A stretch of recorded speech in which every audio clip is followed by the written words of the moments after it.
Ayan mga idol, welcome back ulit sa ating munting channel. Ito nga pala ang kusinero ng barangay na bumabati sa inyo ng magandang araw at syempre magandang buhay para sa inyong lahat. Ayan mga idol, instant noodles, pasarapin natin mga lods na para na rin tayong kumain ng napakasarap na bulalo. Nang dahil sa instant noodles ay makakatipid tayo ng ulam mga idol. At syempre pasarapin natin, wag lang puro instant noodles, na purong instant noodles mga idol. Ayan.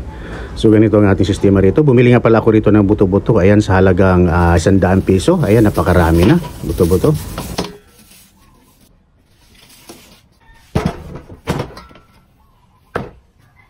So ang gagawin natin rito, hatiin lang natin ang ating bias. Ayan, malaman po ang bias mga idol. So gagawin natin rito, gawin natin sinabawan bulalo.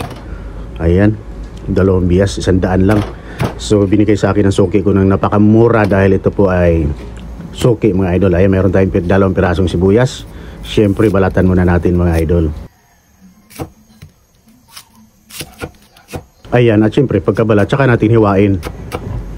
At siyempre meron tayong kunting luya. Ayan, siyempre pampalasa, pampatanggal ng lansa. At meron tayong spring onion. Hiwain lang natin, chop-chop lang natin ng ganyang kaliit mga lods. Ayan.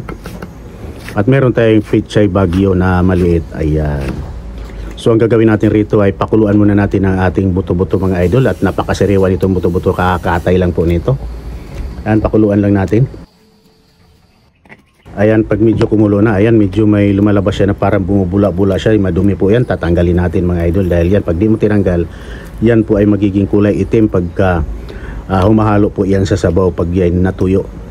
Ayan. At syempre, tsaka natin timplahan mamaya pagka malinis na ang ating pinakulo ang buto-buto mga idol. Huwag muna natin timplahan para di masayang ang ating mga ingredients na nilagay natin. Linisin muna natin ang ating pinagpakuluan nating buto-buto. So ayan, nilagay na natin ang ating sibuyas, syempre yung ating luya. Ayan, at syempre lilinisin pa rin natin hanggat may bula-bula. Ayan, nilagyan pa rin natin ng pamintang buo mga idol. At hayaan lang natin at pakuluan natin siya ng hanggang sa lumambot.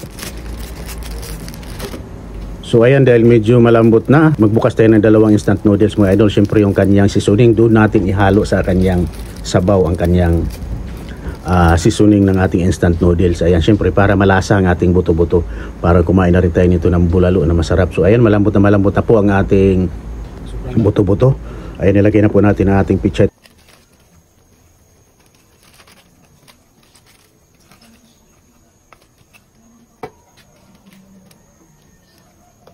Ayan mga idol, at ganyan lang, simple, kadali gumawa ng masarap na instant noodles. Ayan.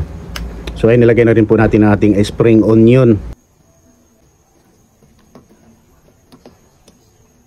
At dinagdagan natin ng konting black pepper, durog mga idol. Ayan, durog na paminta. So ayan, nilagay na natin ang ating instant noodles mga lods. Ayan, dahil malambot na po ang ating buto-buto, ang ating niluluto, ilagay na natin ang ating instant noodles. At takipan lang natin ng mga ilang segundo. Ayan, at pagkatapos yan, ayan, luto na ang ating instant noodles na masarap na hinalo natin sa bulalo at buto-buto ng ating karning baboy mga idol. So ayan, luto na at pwede na po tayong kumain ng ating pinasarap na instant noodles with buto-buto ng baboy mga idol. Ayan. Okay mga idol, tara, kain tayo mga lods.